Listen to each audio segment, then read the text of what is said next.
Hello students, welcome to the online session of Database Management System. The contents of today's session are third normal form and bias code normal form, that is BCNF. The learning objectives of session are: after learning this session, students will be able to convert relation into third normal form and student will be able to convert relation into bias code normal form. In last video, we have studied first normal form and second normal form of normalization. So normalization is basically a process of dividing larger table into smaller related table to minimize redundancy and to avoid insert, delete and update anomalies in database management system. The prerequisite for this video is, before learning this video, you must know the concept of keys in database, that is super key, candidate key and primary key, and you must know the concept of functional dependency and the types of functional dependency.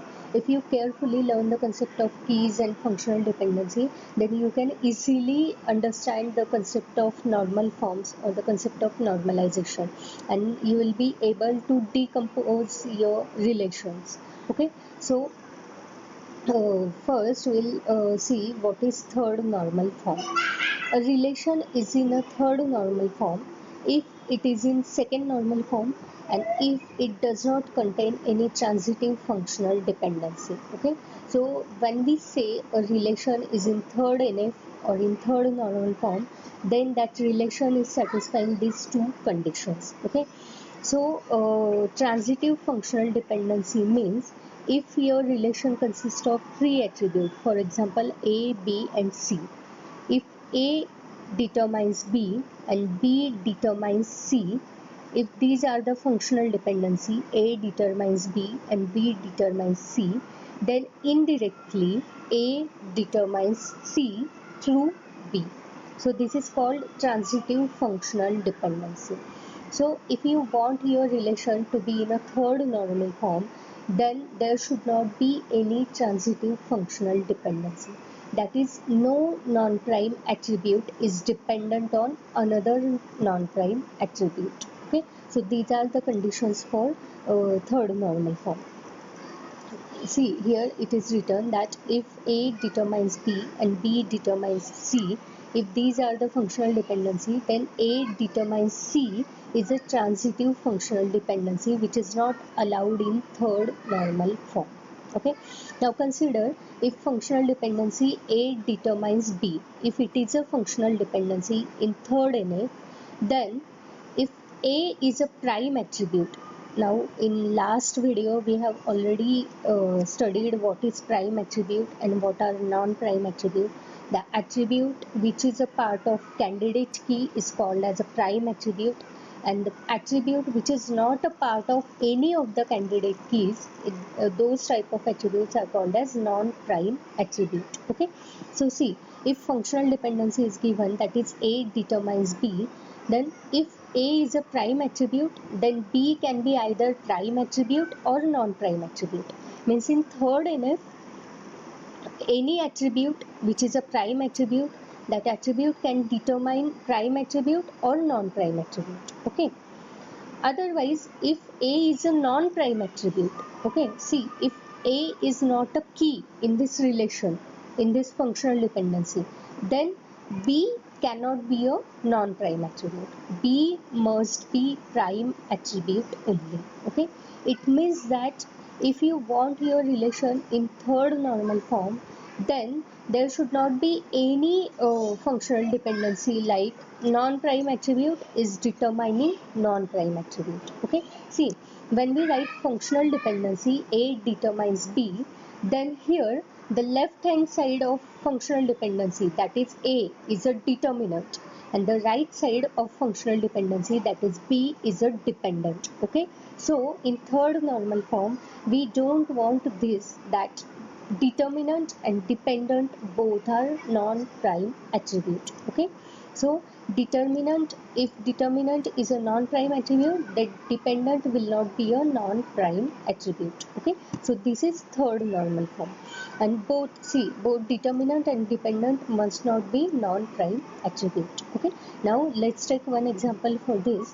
One employee table is here, which consists of employee ID, employee name, department ID, designation, department name, and salary. These are the attributes. See, here employee ID is a candidate key.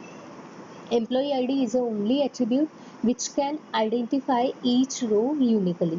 We cannot identify a person from employee name because there may be more than one person having same name. We cannot identify any employee just by using department ID. Okay. Similarly, designation cannot be used as a unique identifier.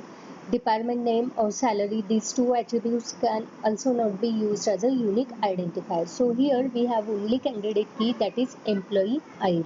Okay, so here the functional dependencies are employee ID determines employee name. Okay, means by using employee ID we can find out the name of employee. Employee ID determines designation. This is also a functional dependency. Then employee ID determines salary. Okay. Then next functional dependency is employee ID determines department ID. Okay. Means employee ID is the attribute which can determine employee name, designation, salary, and department ID. And here we have another functional dependency, that is department ID determines department name.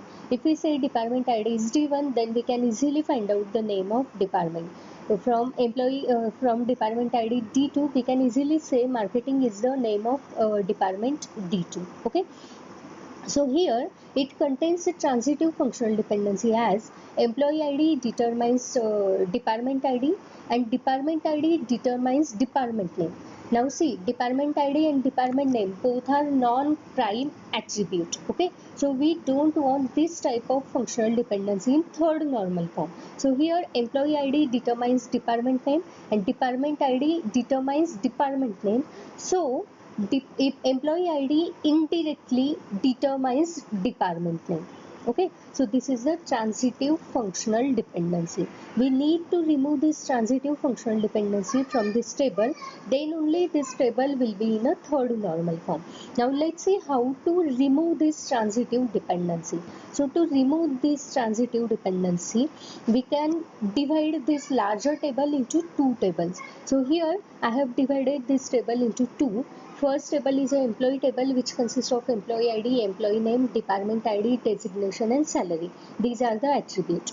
And here in department table we have department ID and department name, only two attributes. Okay. So in employee table, employee ID is a candidate key and employee name, department ID, designation, and salary. These are the non-prime attributes because they are not the part of candidate key. Okay. So here all these non-prime attributes are dependent on employee ID only. Okay, there is no transitive dependency. And if we look at department table, then here department ID and department name both are candidate key. Means by using department ID alone you can find out the name of department, and by using department name alone you can find out the ID of department. So both can be used as a primary key. So these both attributes are the candidate key. Okay, so here there are no transitive functional dependencies in both the table. So we can say now these two relations are in third normal form because they are in second normal form. In second normal form, we don't want partial dependency. So if you carefully look at this table, then there is no partial dependency exists in both the table. Okay, and again there is no transitive dependency, means the relation is in third normal form. Now let's take another example for this. We have customer table here which consists of customer ID, customer name, loan number, and amount of loan. Okay, so it stores the information of customer who have loan in a bank along with the loan number and amount. Okay, so here see candidate key is customer ID. Now we'll see what are the functional dependencies. See, customer ID determines customer name. Okay, so this is a functional dependency. Then customer ID determines loan number. It is also a functional dependency. Okay, then loan number determines amount. So see, from loan number you can find out the amount of loan. So this is also a functional dependency. So here, since customer ID determines loan number and loan number determines amount, means customer ID determines amount through loan number. Okay, so this is the transitive functional dependency.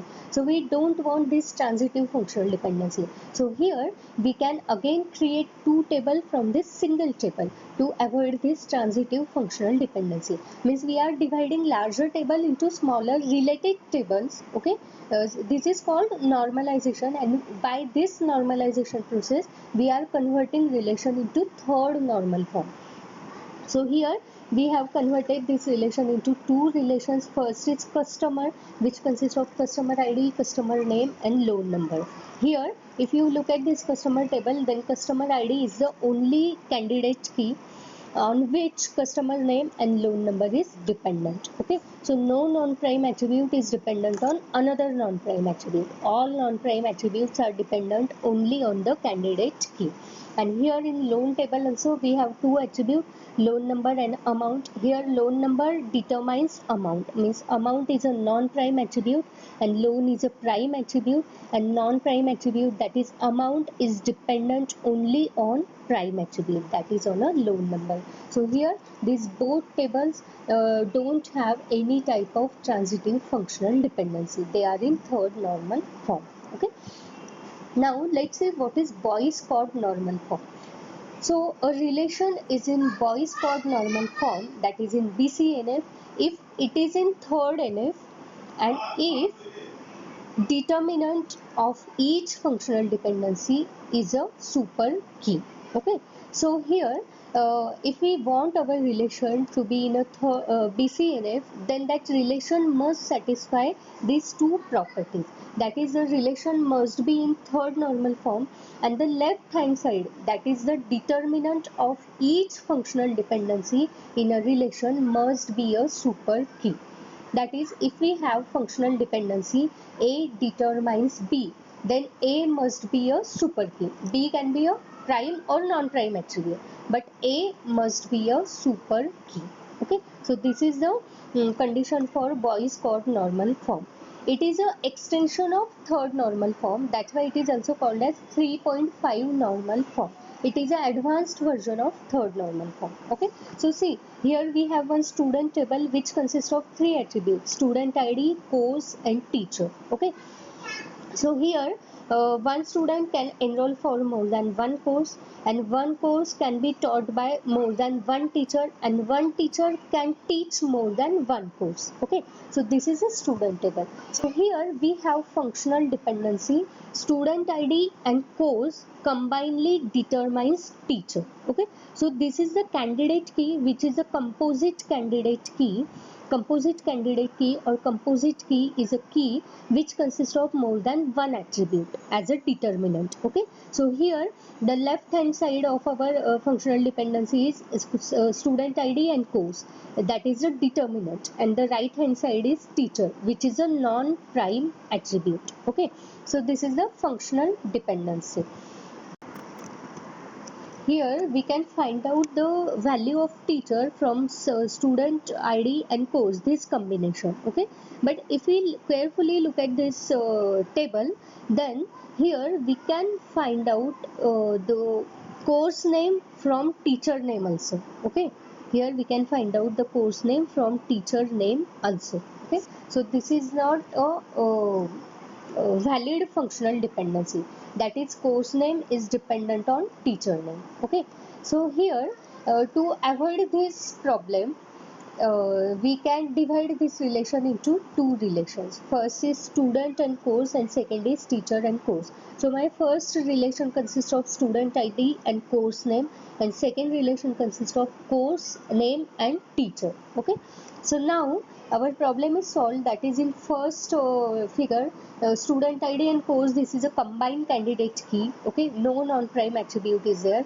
And in second table, course and teacher is a combined candidate key, that is no non-prime attribute is there. Okay, so here in first table also, that is in student course table, both the attributes are super keys or candidate keys, and in third table, that is in teacher course table also, both the attributes are candidate key or the super keys. Okay, so here our problem is solved, that is this relation is in Boyce code normal form.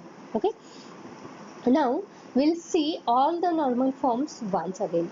See, first normal form. A relation is in first normal form if it contains atomic values for all attributes and if it does not contain any multi-valued or composite attribute. If relation satisfy these two properties, then we can say the relation is in first normal form. Okay. Then second normal form. A relation is in second normal form if it is in a first normal form and if it does not contain any partial functional dependency. Okay. Then third normal form. A relation is in a third normal form if it is in a second normal form and if it does not contain transitive functional dependency. Then Boyce code normal form is there. A relation is in a Boyce code normal form if it is in a third normal form and if determinant in each functional dependency is a super key in a relation. Okay, then only we can say the relation is in BCNF. So these are the rules for each of the normal forms. Okay, now we'll see what are the advantages of normalization. So if we normalize our relation, then it reduces redundancy, and if duplication, that is if redundancy is reduced, then it saves the memory space. Then normalization removes insert, update and delete anomalies.